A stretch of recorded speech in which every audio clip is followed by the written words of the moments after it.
இன்றைக்கி நம்ம இந்த வீடியோவில் ஒரு கிராண்டான ஒரு பிரின்ஸ் தீம் கேக்கினுடைய பிஹைண்ட் தி சீன் ஒர்க்ஸ் எல்லாமே நான் என்ன பண்ணியிருந்தேன்னு சொல்லி நீங்கள் இந்த வீடியோவில் பார்த்து தெரிஞ்சுக்க போகிறீங்க. கஸ்டமர் வந்து நமக்கு டிசம்பர் ஃபர்ஸ்ட் வீக் அந்த மாதிரி இந்த கேக் ஆர்டர் வேணும், டிசம்பர் 24th வேணும்னு சொல்லி அப்ரோச் பண்ணியிருந்தாங்க. ஸ்டார்டிங்கில் வந்து எங்களுக்கு ஒரு தயக்கமாகவே இருந்தது, இந்த கேக் ஆர்டர் எடுத்து செய்யலாமா வேணாமா.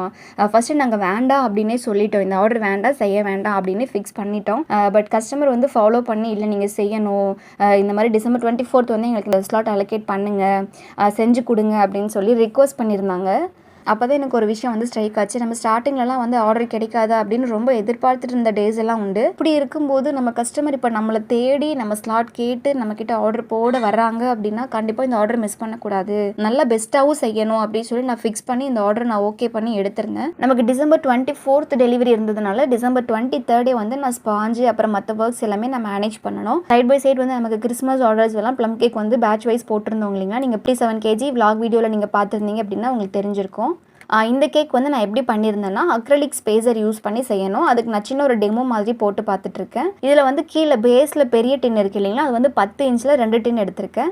அப்புறம் ரெண்டாவது டயரில் இருக்கிறது வந்து 8 inchல 2 டின் யூஸ் பண்ணியிருக்கேன். தென் சென்டரில் இருக்கிறது வந்து அக்ரலிக் ஸ்பேசர் உங்களுக்கு மார்க்கெட்டில் வந்து ஈஸியாக கிடைக்கும். ரவுண்ட் ஷேப்பு அப்புறம் வந்து ஹெசாசானில் கிடைக்கும், அப்புறம் ஸ்கொயர்லேயுமே இப்போ கிடைக்குது. ஸோ இது மாதிரி அக்ரலிக் ஸ்பேசர் நான் யூஸ் பண்ணிக்க போகிறேன். 4th டயரில் இருக்கிறது வந்து 6 inchல 2 டின் வந்து யூஸ் பண்ணியிருக்கேன். ஸோ இப்படி தான் நான் பிளான் பண்ணியிருந்தேன். சைட் பை சைடு வந்து அப்பாவும் தங்கச்சி அப்புறம் அம்மாவும் நல்லா சூப்பராக சப்போர்ட் பண்ணிட்டு தான் இருந்தாங்க. நீங்கள் கிறிஸ்மஸ் vlogலாம் அது பார்த்துருப்பீங்க. ஆக்சுவலி இந்த கிறிஸ்மஸ் ஆர்டருக்கு ஒரு செஃப்பை வந்து ஹையர் பண்ணி ஒர்க் பண்ணுற மாதிரி தான் நம்ம பிளான் பண்ணியிருந்தோம். பட் நமக்கு ஒரு பல்க் ஆர்டர் கேன்சல் ஆனதுனால அப்படி செய்ய முடியல. அதனால நம்மளே மேனேஜ் பண்ணிட்டு பண்ணிக்கலாம்னு சொல்லி தான் செஞ்சுருந்தோம். பட் அதுக்கப்புறம் நடந்தது எல்லாமே ஒரு மிராக்கிள்னு சொல்லி நீங்கள் பார்த்துருப்பீங்க.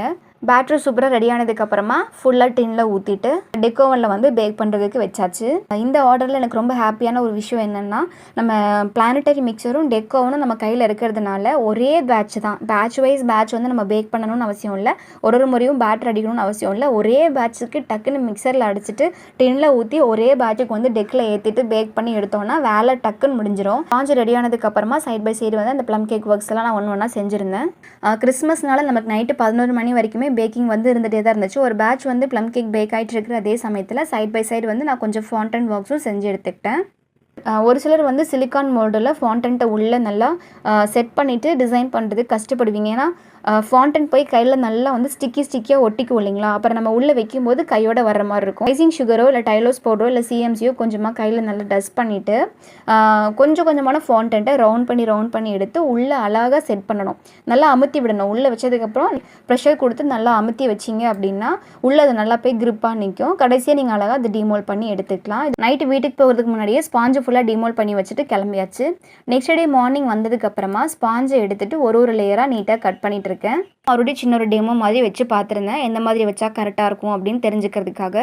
கீழே வந்து 10 inch, அப்புறம் செகண்ட் டயரில் வந்து 8 inch இருக்குது, அப்புறம் தேர்ட் டயரில் வந்து அக்ரலிக் இருக்குது, அதுக்கு மேலே வந்து கேக் இருக்குது. இந்த அக்ரலிக் ஸ்பேஸர்லேயே ஒரு சின்ன ஒரு பிளேட் மாதிரி கொடுத்துருந்தாங்க. அதை வச்சு பார்த்தேன், கேக் வந்து சப்போர்ட்டில் நிற்கிற மாதிரி தெரியல. அதனால நான் ஒரு நல்ல ஒரு கோல்டன் பேஸ் ரவுண்ட் ஷேப்பில் எடுத்துட்டு அந்த பேஸ் வச்சு அதுக்கப்புறம் கேக் வச்சு பார்த்துருந்தேன். ஸோ இந்த மாதிரி ஃபார்மேட்டில் தான் நான் கேக்கே வந்து ஐசிங் பண்ணி எடுக்கணும். இது 5 kg கேக் அப்படிங்கிறதுனால நல்ல ஒரு ஹெவியான ஒரு ட்ரம் போர்டு எடுத்திருக்கேன். அந்த ட்ரம் போர்டுக்கு மேலேயுமே வந்து டபுள் சைட் டேப் போட்டு ஒரு நார்மல் கோல்டன் பேஸும் நான் மேலே ஒட்டி வச்சிருக்கேன். இப்போ இதில் வந்து கொஞ்சமான அளவு க்ரீம் வச்சுட்டு ஒரு லேயராக நம்ம வச்சு ஐசிங் பண்ணணும். இது வந்து வெண்ணிலா ஃப்ரெஷ் க்ரீம் கேக் அப்படிங்கிறதுனால ஃபில்லிங் எதுவும் தேவையில்லை. ஜஸ்ட் கேக்கும் சுகர் சிரப் அப்புறம் க்ரீம் மட்டும் வச்சு நம்ம டேரெக்டாக ஐசிங் பண்ணிக்கலாம். செகண்ட் டயரில் வைக்கிற கேக் வந்து செப்பரேட்டாக நான் ஐசிங் பண்ணிட்டு இருந்தால் டைம் ஆகும் அப்படின்றதுனால நான் ஒரே ஃப்ளோலேயே வந்து செகண்ட் டயரையும் அப்படியே நான் வரிசையாக செங்கல் எடுக்கிற மாதிரி வச்சு அப்படியே ஒரே ஃப்ளோலேயே வந்து நான் 2 டயரையும் வச்சுட்டு கடைசியாக வந்து எல்லாத்தையும் மர்ஜ் பண்ணுறதுக்காக உள்ள பிளாஸ்டிக் டவல்ஸ் எல்லாம் நீட்டாக வந்து இன்க்ளூட் பண்ணிட்டேன்.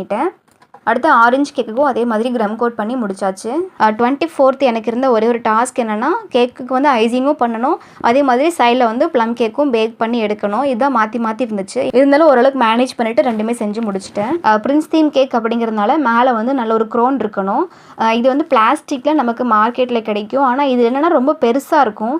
நம்ம மேலே வைக்க போகிறது வந்து 6 inch கேக்கு தான். 6 inch கேக்குக்கு ரொம்ப பெருசாக இருக்கணும்னு அவசியம் இல்லை. ஸோ சைஸ் வந்து நான் சின்னது பண்ணணும். அதுக்காக நான் என்ன பண்ணியிருக்கேன் அப்படின்னா டபுள் சைட் டேப் போட்டு அந்த க்ரோனுடைய எஜ்ஜிலலாம் நல்லா ஸ்டிக் பண்ணிவிட்டு அதை அப்படியே நல்லா ரொட்டேட் பண்ணி டைட்டாக வந்து ஸ்டிக் பண்ணி எடுத்துக்கிட்டேன். அப்போ பெரிய க்ரோன் பார்க்குறதுக்கு நல்ல ஒரு சின்ன சைஸில் நீட்டாக அழகாக இருக்கும்.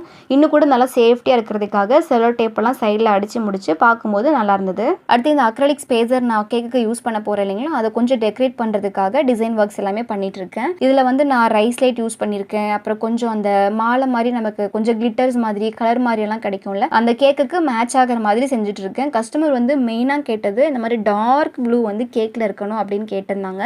அடுத்து கேக்கினுடைய ஸ்டாண்ட் ஒர்க் வந்து செஞ்சிட்ருக்கேன். அப்புறம் கொஞ்சம் அந்த கோல்டன் கலரில் உள்ள அந்த மாலை மாதிரி இருக்கிறது எல்லாமே அந்த கேக் ஸ்டாண்டை சுற்றியுமே வந்து நான் ப்ளேஸ் பண்ணியிருக்கேன். இது நீங்கள் நம்மளுடைய ரீசெண்ட் குட்டி குட்டி ஷார்ட் வீடியோஸில் பார்த்தா கூட நீங்கள் இந்த ஸ்டாண்டு பார்த்துருப்பீங்க. ஸ்டாண்டையும் அக்ரலிக்கையும் டிசைன் பண்ணி முடிச்சதுக்கப்புறமா பார்க்கும்போது கொஞ்சம் ஓவராக டிசைன் பண்ணிட்டோமோ அப்படின்ற மாதிரி தோணுச்சு. பட் ஸ்டில் நம்ம மண்டபத்துக்குலாம் போய் அங்கே கேக்ஸ்லாம் செட் பண்ணதுக்கப்புறமா பர்ஃபெக்டாக இருந்தது. எதுவுமே ஓவராக டிசைன் பண்ணி ரொம்ப கசகசன்லாம் எதுவுமே இல்லை, நீட்டாக இருந்துச்சு. கஸ்டமருடைய எக்ஸ்பெக்டேஷனுக்கு தகுந்த மாதிரியே நல்லாவே அமைஞ்சிருந்துச்சு. நைட்டு கட் பண்ணி வச்சிருந்த ஃபாண்டன்ட்ல கொஞ்சம் கோல்டன் கலர் ஒர்க்ஸ் எல்லாம் பண்ணிட்டேன். அதே மாதிரி சைட் பை சைடு வந்து இந்த ப்ளம் கேக் யாருக்கெல்லாம் டெலிவரி கொடுக்கணுமோ அவங்களுக்குலாம் நீட்டாக டெலிவரி கொடுத்துட்டு லோக்கலில் யாருக்கெல்லாம் நம்ம தரணும்னு இருக்கோ அவங்க எல்லாருக்கும் ஆர்டரை வந்து நீட்டாக ஒன்றுனா வந்து டெலிவரி பண்ணி க்ளோஸ் பண்ணி அந்த ஒர்க்ஸும் சைட் பை சைடு முடிச்சாச்சு. இந்த கேக்கில் எனக்கு இருந்த இன்னொரு டாஸ்க் வந்து நல்ல ஒரு ராயல் ப்ளூ ஷேடை இந்த கேக்கில் கொண்டு வர்றது தான். பட் நான் முன்னாடியே கஸ்டமர் கிட்ட நான் எக்ஸ்பிளைன் பண்ணிட்டேன். இந்த மாதிரி நம்ம டார்க் ஷேடு வந்து நம்ம கேக்கில் கொண்டு வரோம் அப்படின்னா கண்டிப்பாக கையில் ஃபுல்லாக கலர் ஒட்டும், ஈவன் வந்து நீங்கள் சாப்பிடும்போது நாக்குலேயும் கலர் ஒட்டும் அப்படின்ற மாதிரி நான் முன்னாடியே ஒரு டிஸ்க்ளைமர் மாதிரி நான் கொடுத்துட்டேன். பட் ஸ்டில் கஸ்டமருடைய சாய்ஸ் தான் இது, கலர் கண்டிப்பாக வேணும், இந்த அளவுக்கு டார்க் ஷேடு வேணும்னு சொல்லி கேட்டிருந்தாங்க. ஸோ அவங்களுடைய ரிக்குயர்மெண்ட்டுக்காக நான் டார்க் ஷேடு வந்து யூஸ் பண்ணியிருக்கேன். பட் எனக்கு தெரிஞ்ச செஃப்ஸும் மாஸ்டருங்களும் என்ன சொல்லுவாங்க அப்படின்னா இந்த டார்க் ப்ளூ வந்து நம்ம கேக்கில் கொண்டு வரக்கூடாது, பேன் பண்ணிட்டாங்க, இது யூஸ் பண்ணக்கூடாதுன்னு சொல்லுவாங்க. ஆனால் நமக்கு மார்க்கெட்லேயே ஃபுட் கலர்னு சொல்லி ராயல் ப்ளூன்னு கிடைக்குது இல்லைங்களா செப்பரேட்டாக, அப்படி யூஸ் பண்ணக்கூடாதுன்னா அந்த ராயல் ப்ளூ ஷேடையும் பேன் பண்ணியிருக்கணும்ல, அந்த மாதிரி நான் யோசித்தேன். எனக்கு ஃபர்தராக தெரியல, மேபி உங்கள் யாருக்காச்சும் ரொம்ப டீட்டெயில்டாக தெரியுதுன்னா கீழே கூட கமெண்ட்ல ஷேர் பண்ணுங்க. அதே மாதிரி க்ரீம்ல அதிகமான ஷேட்ஸ் யூஸ் பண்ணாலுமே கசக்கும்னு சொல்லுவாங்க. நான் டேஸ்ட் பண்ணி பார்த்துருந்தேன். நான் யூஸ் பண்ணது நல்ல ஒரு பிராண்டான ஒரு ஷேடு அப்படின்றதுனால எனக்கு கேக் கசக்கெல்லாம் செய்யலை. டேஸ்ட் வைஸில் எந்த ஒரு கம்ப்ளைண்ட்ஸும் இல்லை. பட் கலர் மட்டும் கையில் ஃபுல்லாக ஒட்டுச்சு. அதை நான் கஸ்டமருக்கு முன்னாடி தெரியவும் படுத்திட்டேன்.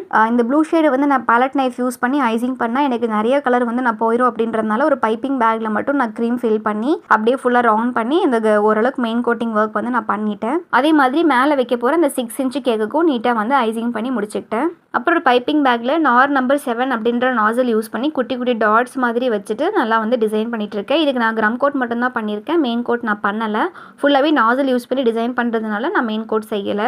அடுத்து கேக்கினுடைய பாட்டமில் டைமண்ட் கட்ஸ் மாதிரி போட்டுட்டு அந்த டைமண்ட் கட்டில் வந்து குட்டி குட்டியாக வந்து கோல்டன் கலர் பேர்ல்ஸ் யூஸ் பண்ணியிருக்கேன். அடுத்து செகண்ட் டேயில் வந்து பர்த்டே பேபியினுடைய நேமை வந்து எடிபிள் ஷீட்டில் வந்து பிரிண்ட் பண்ணிட்டு கரெக்டாக ஃபிக்ஸ் பண்ணி முடிச்சுக்கிட்டேன். அதை சுற்றியுமே கோல்டன் பேர்ல்ஸ் எல்லாம் யூஸ் பண்ணி டெக்கரேட் பண்ணியும் முடிச்சாச்சு. அப்புறம் மேலே வைக்க போகிற ஒரு கேக்கில் வந்து நம்பர் 1 அப்படின்ற லெட்டர்ஸை வந்து எடிபிள் ஷீட்லேயே பிரிண்ட் பண்ணி அழகாக வந்து சென்ட்ரைஸ் பண்ணி வச்சாச்சு. கடைசியாக ரெடி பண்ணியிருந்த அந்த ஃபவுண்டன் ஒர்க்கை நம்பர் 1 கிட்ட ரைட் அண்ட் லெஃப்ட்லேயும் பிளேஸ் பண்ணி முடிச்சுக்கிட்டேன்.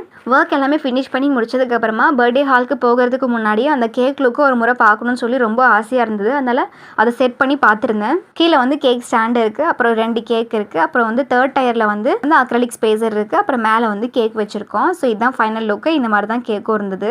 அப்புறம் நீட்டாக சேஃப்டியாக பேக் பண்ணி முடிச்சுட்டு மண்டபத்துக்கு வந்து கிளம்பியாச்சு. ஃபைனலாக ஹாலுக்கு ரீச் ஆன உடனே அழகாக கேக்கை செட் பண்ணி கொடுத்துட்டு வந்தாச்சு. கேக்கினுடைய ஃபைனல் அவுட்புட் பார்த்துட்டு கஸ்டமர் சூப்பர் சாட்டிஸ்ஃபைடாக ஃபீல் பண்ணியிருந்தாங்க, ரொம்ப ஹாப்பியாக இருந்தாங்க. ஒருவேளை நான் இந்த கேக் ஆர்டர் எடுக்காமல் கிறிஸ்மஸ் ஆர்டரில் மட்டும் ஃபுல் ஃபோக்கஸ் பண்ணியிருந்தேன் அப்படின்னா கண்டிப்பாக இந்த கஸ்டமரை நான் மிஸ் பண்ணியிருப்பேன். நிஜமாக வந்து நான் ரொம்ப ரொம்ப பிளஸ்டாக ஃபீல் பண்ணுறேன். மோர் தென் மணி, நம்ம செய்கிறோம், கேக்கு நம்ம கொடுக்குறோம், அவங்க மணி கொடுக்குறாங்க, அதெல்லாம் தாண்டி ஸோ இந்த மாதிரியான மூமெண்ட்லாம் பார்க்கும்போது எனக்கு ரொம்பவே பிளஸ்டாக இருக்கும். லைட்டாக வந்து எமோஷ்னலாகவும் இருக்கும். ஏன்னா சென்னையில் இல்லாத கிடையாது, தடிக்கு விழுந்தால் அவ்வளோ பேக்கரி இருக்குது, அவ்வளோ ஷாப்ஸ் இருக்குது, எல்லோரும் சூப்பராக பண்ணுறதுக்கு அப்படி ரெடியாக இருக்காங்க, அவ்வளோ ஆஃபர்ஸும் கொடுக்குறாங்க. பட் இருந்தாலும் நம்மளை தேடி வந்து ஆர்டர் போட்டு நீங்கள் தான் செய்யணும் அப்படின்றதெல்லாம் சொல்லும்போது எனக்கு எப்பயுமே வந்து ஒரு கிராட்டிடியூட் தான், ஒரு பிளஸ்டான ஒரு ஃபீலிங் தான் இருக்கும். அதே மாதிரி பர்த்டே பேபிஸ் ஆகட்டும், இல்லை மேரேஜ் ஃபங்க்ஷன்ஸ் ஆகட்டும், நம்மளுடைய கேக்லேருந்து ஆரம்பிக்கிறாங்க, அவங்களுடைய நியூ ஸ்டார்ட் வந்து அந்த கேக்லேருந்து ஆரம்பிக்க போகுது அப்படிங்கிறதையும் வந்து ஒரு பர்பஸ்ஃபுல்லாக தான் நான் பார்க்குறேன். அதே மாதிரி பார்த்துட்டு இருக்க ஹோம் பேக்கர்ஸ் வந்து இந்த ஃபீல்டு உங்களுக்கு எந்த மாதிரியான ஒரு எக்ஸ்பீரியன்ஸ் கொடுத்துச்சு, எந்த மாதிரிலாம் உங்களை புஷ் பண்ணுது, எப்படி மோட்டிவேட் பண்ணுது அப்படின்றத கீழே கூட கமெண்ட்டில் ஷேர் பண்ணுங்கள்.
எப்பயும் போல் எனக்கும் நம்ம சேனலுக்கும் சப்போர்ட் பண்ணிட்டு இருக்கவங்க எல்லாருக்குமே தேங்க்யூ ஸோ மச்.